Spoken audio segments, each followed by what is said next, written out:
Speaking of people who continue to play the victim even though they're not, here is today's daily dose of Michelle Obama, who has been out there trying to promote her terrible podcast that has absolutely no fan following. And she decided everything she says and does is a complaint. Everything. And so she winds up talking to Tina Knowles, also better known as Beyonce's mother.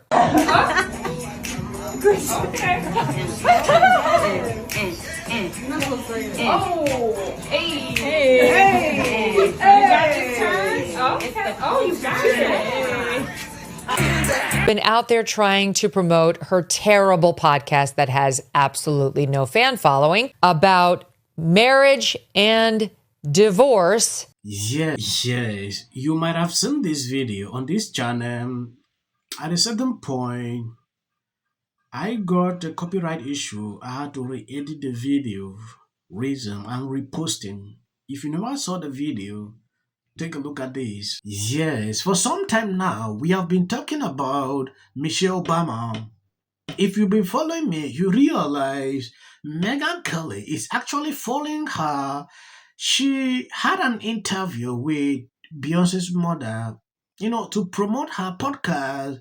She said some ridiculous things. I don't know. Megyn Kelly reacted to it. I saw that video. I could not bypass. I just want to show you. It is important. We look into it.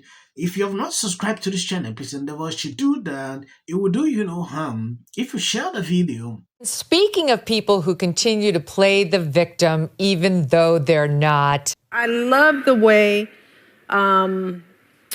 you talk about the need to get your independence, because your marriage wasn't always what it should have been. Right. Okay, so she's going right in, like, independence is what it's about. Of course, you had a shitty marriage. I can totally relate. And then can I just show you one more? Look at SOT 23. No. I'm sorry. It's the VO6, where the two of them get up and they start dancing. And this is part of the Michelle Obama attempted reinvention. I'm sorry, but I'm not impressed. To make herself into something cool. Here she is again. Make herself into something cool, Walter, that like we can relate to. She's a cool girl because she was first lady, and that she can get up there and dance with Beyonce's mom. I'm sorry, but all I can think is you hate the country. You hate your husband, and a couple of lame steps to the left, steps to the right ain't going to cure it. Yes, this is the fight to be relevant on social media. You need to do some kind of crazy things. They had to dance. When I look, it's funny at a certain point when I look at the videos. I don't want to play all the clips here because sometimes, it's cringe. Like I said, Megyn Kelly reactions to Michelle Obama is something that is triggering a lot of people, especially on my comment sections. I see that every single time.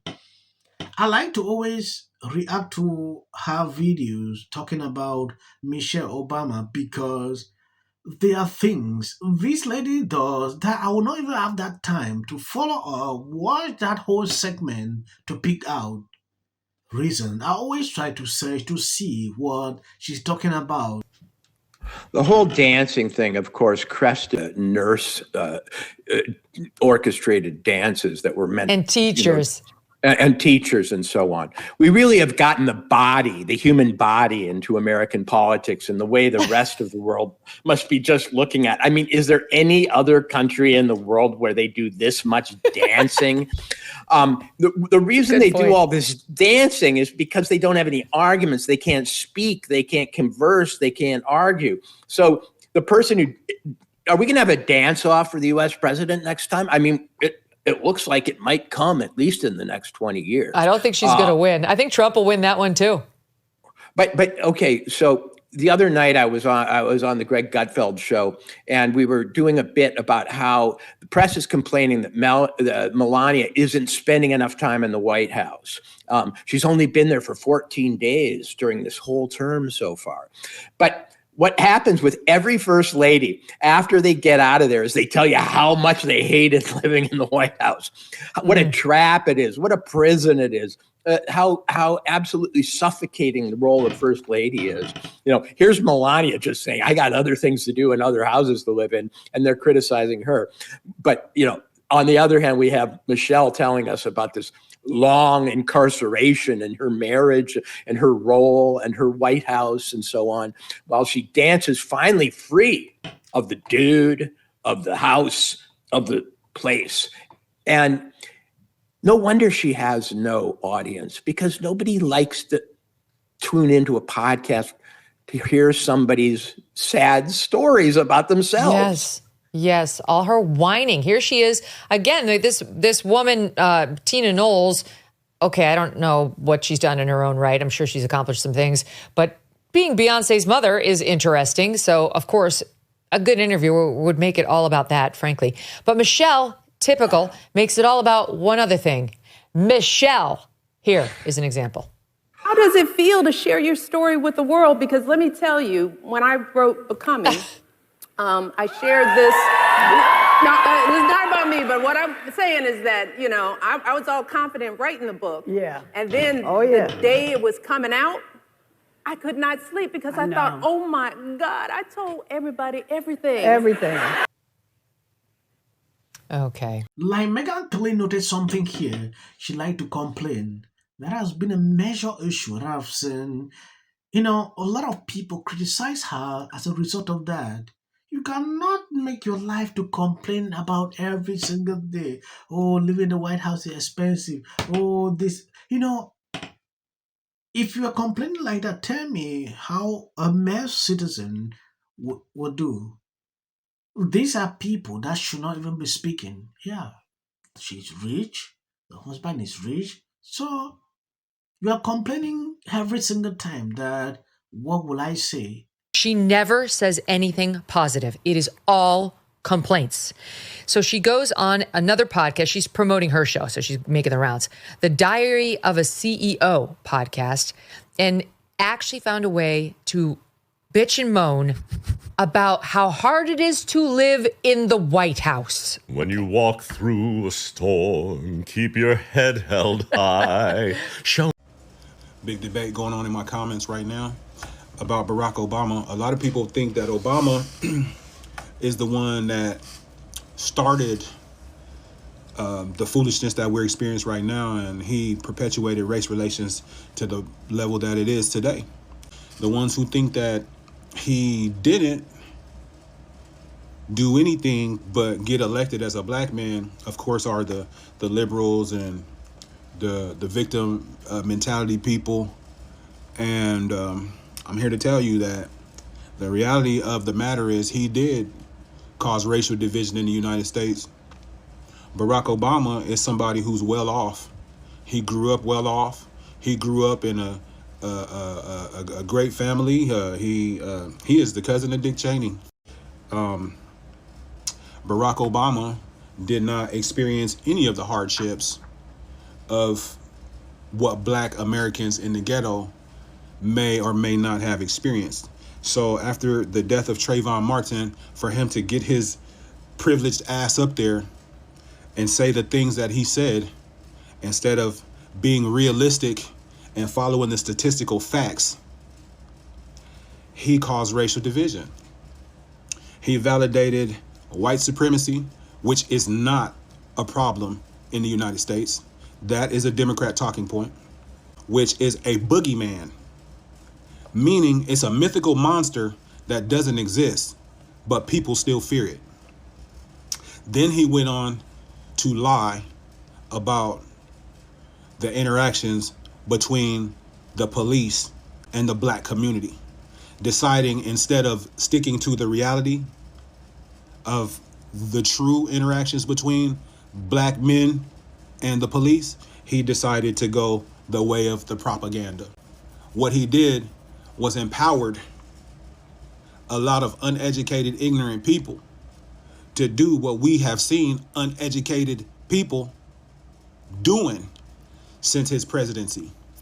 You understand? The cruise ships, the the Austin Metcalf debacle, you name it, the summer of burning down cities, the peaceful protests, all that shit like that. Obama was the beginning of that.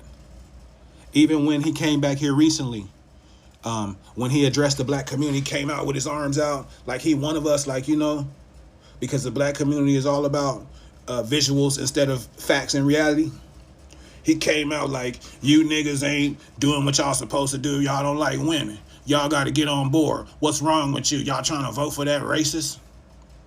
Barack Obama. Yes, you might be wondering why I decided to attach this clip with this Megyn Kelly video. It is simply because the video is centered around them, Michelle and Obama.